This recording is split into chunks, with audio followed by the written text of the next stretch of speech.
Marine Fighter Squadron 214, better known as the Black Sheep, played a decisive offensive air combat role in the Pacific Theater during World War II, activated on the 1st of July 1942 at Marine Corps Air Station Niue in Hawaii.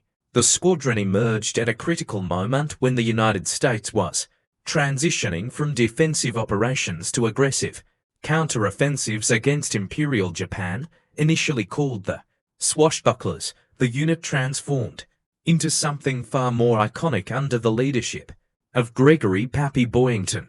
Stationed in the Solomon Islands Campaign, one of the most brutal and strategically vital theaters of the war, VMF 214 became a frontline fighter squadron tasked with air superiority missions, escort operations, synthesis of Japanese bombers and fighters, ground attack and anti-shipping strikes, protection of Allied positions in the Solomons, operating from primitive and frequently contested airfields such as Guadalcanal, Munda, and Villa La Vella. The Black Sheep were constantly in forward combat zones. They did not operate from safe rear bases. They lived and fought in dangerous proximity to enemy forces, flying the rugged and powerful Vought F-4U Corsair. The squadron's primary role was to contest Japanese control of the skies and weaken enemy logistical lines. The Corsair's speed, firepower, and durability made it one of the most feared Allied aircraft in the Pacific. But it required skill to master, something the Black Sheep would prove they possessed in abundance. Their combat tour in late 1943 lasted only 84 days, but in that short span, they reshaped the air war in their sector. Formation under pressure.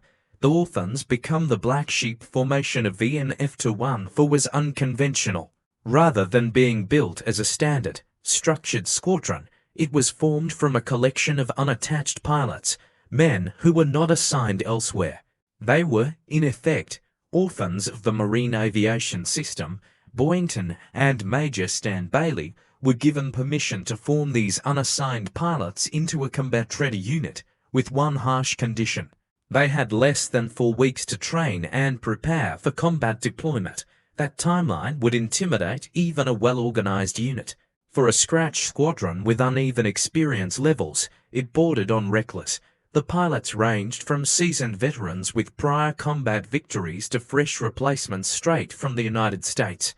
There was no cohesive identity, no shared combat rhythm, no established leadership structure beyond Boyington. To make matters worse, when the squadron deployed forward to Guadalcanal, they were not even assigned proper aircraft or full ground crews. They flew borrowed planes in poor condition. They lacked mechanics. Their logistical support was minimal. That kind of environment crushed weak leadership. It forges strong leadership. Boyington understood something critical. Morale is combat power. The squadron initially jokingly called itself Boyington's Bastards, reflecting both their unattached status and their rough beginnings. Though the official name was rejected for public use, the spirit remained. They became the Black Sheep, a symbol of outsiders who proved their worth. That identity bonded them. It turned a group of mismatched aviators into a tight, aggressive, pride-driven unit. Combat operations in the Solomon Islands. From Espiritu Santo, the Black Sheep moved forward into the heart of combat operations in the Solomon Islands. Their first real test came from air engagements over Japanese-held territory. Unlike defensive squadrons protecting rear installations, VMF-214 operated offensively. They took the fight to Japanese airfields and supply routes. They engaged enemy aircraft over hostile territory, meaning that being shot down often meant death or capture.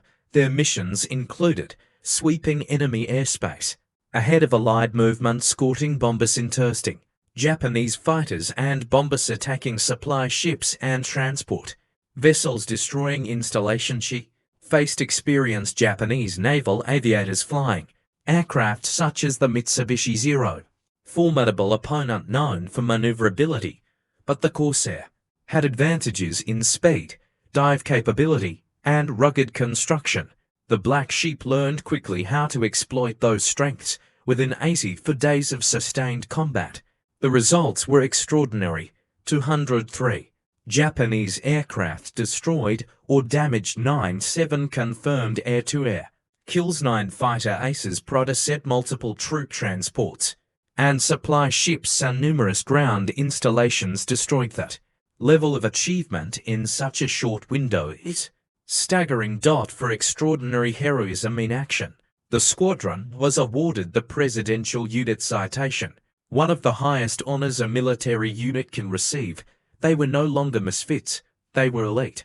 The role of Gregory Pappy Boyington in these victorious. You cannot separate the F-14's success from its commanding officer. Before taking command, Boyington had already built combat experience as a member of the Flying Tigers in China. Though official US credit lists him with 2 confirmed kills, there he claimed more.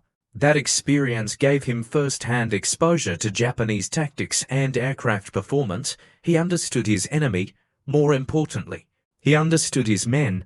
Boyington's leadership style was unconventional. He was not polished. He was not soft-spoken. He was demanding, aggressive, and deeply competitive. But he led from the front. He flew combat missions alongside his pilots. He personally engaged enemy aircraft and ultimately achieved 22 confirmed kills with VMF-14, bringing his official total to 28. This mattered. Pilots do not follow leaders who hide behind desks. They follow leaders who share the risk. Boyington set the tone for tactical aggression. He encouraged initiative. He taught his pilots to fight intelligently, using speed, altitude, and teamwork rather than turning dogfights into slow maneuver battles against more agile enemy aircraft. He also understood morale as a weapon. The black sheep identity created cohesion. It gave the men pride in being outsiders who outperformed expectations. However, leadership also requires resilience in crisis. On the 3rd of January 1944, Boyington was shot down and captured by Japanese forces. His loss could have shattered the squadron. Instead, it validated everything he had built. The black sheep had internalized his aggression, discipline, and belief in their ability. Though the original unit disbanded shortly afterward, its legacy was cemented. Boyington would later receive the Medal of Honor and Navy Cross for his actions, but his greater legacy was not personal decorations. It was what he built in 84 days. Overcoming training and operational difficulties. If you want to understand what makes a combat unit elite, you don't just count victories.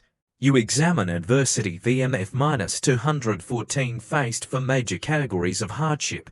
1. Inadequate time to train. For weeks to form, train, and deploy a combat squadron is barely sufficient for basic coordination. Yet the black sheep had to integrate pilots with wildly different experience levels.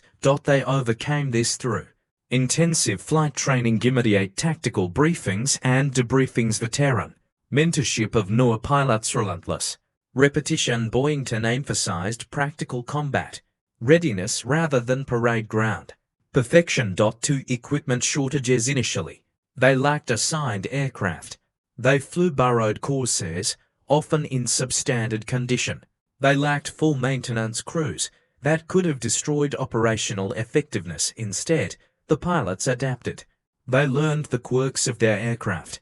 They pushed the Corsair's strengths, speed and dive performance, while respecting its limitations. They focused on tactical discipline rather than technological perfection. 3. Combat over enemy territory. Most of their engagements occurred over Japanese-held areas.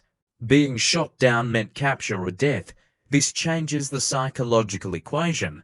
The black sheep countered that fear with aggression and teamwork. They avoided isolated engagements.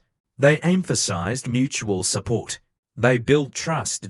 Combat psychology is simple. Fear shrinks when confidence grows. Their mounting victories reinforced belief. For attrition and losses, squadrons suffered losses. Pilots were killed, wounded, or captured. Ultimately, during the war, 23 pilots were killed in action or went missing, and 48 aircraft were lost. Loss erodes morale unless leadership addresses it. Boyington acknowledged risk openly. He did not pretend combat was safe. That realism prevented shock when casualties occurred. The squadron accepted that risk as part of its identity. That acceptance, paradoxically, made them more dangerous to the enemy. The second tour and the USS Franklin. TRAGDYVMF-1 was reformed in 1940 and later deployed aboard the aircraft carrier USS Franklin in 1945. On the 19th of March 1945, a Japanese bomber struck the carrier. The resulting explosions and fires killed 772 personnel, including 32 members of the Black Sheep. First Lieutenants Ken Linder and Robert McDonnell were credited with shooting down the attacking bomber, but the damage had been done. This tragedy marked the end of VN-F-14's direct involvement in World War II combat operations. Even in victory, war extracts a price. Strategic impact of VN-F-1 for in WWII in pure numbers: 97 confirmed kills and 203 aircraft destroyed or damaged are impressive. But numbers only tell part of the story. Air superiority in the Pacific was not about single dogfights, it was about disrupting Japanese reinforcement routes, protecting Allied amphibious operations, breaking enemy supply chains, weakening morale, aggressively attacking Japanese air presence in the Solomons. The Black Sheep helped tilt local air dominance toward Allied forces.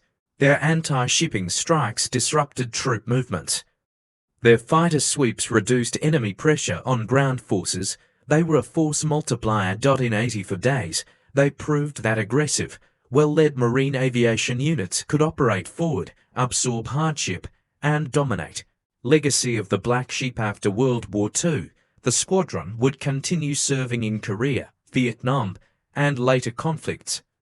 It would eventually transition to modern aircraft like the AV-8B Harrier and today the F-35B, but its legend was forged in 1943.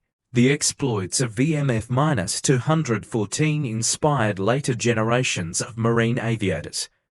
They demonstrated that leadership can unify mismatched talent. Identity can transform morale. Aggressive but disciplined tactics win air superiority. Adversity builds cohesion if managed correctly. The squadron began as a collection of leftovers. It became one of the most decorated and famous Marine aviation units of the war. That transformation did not happen by accident. It happened because strong leadership met determined pilots in a moment when the war demanded boldness. And they delivered.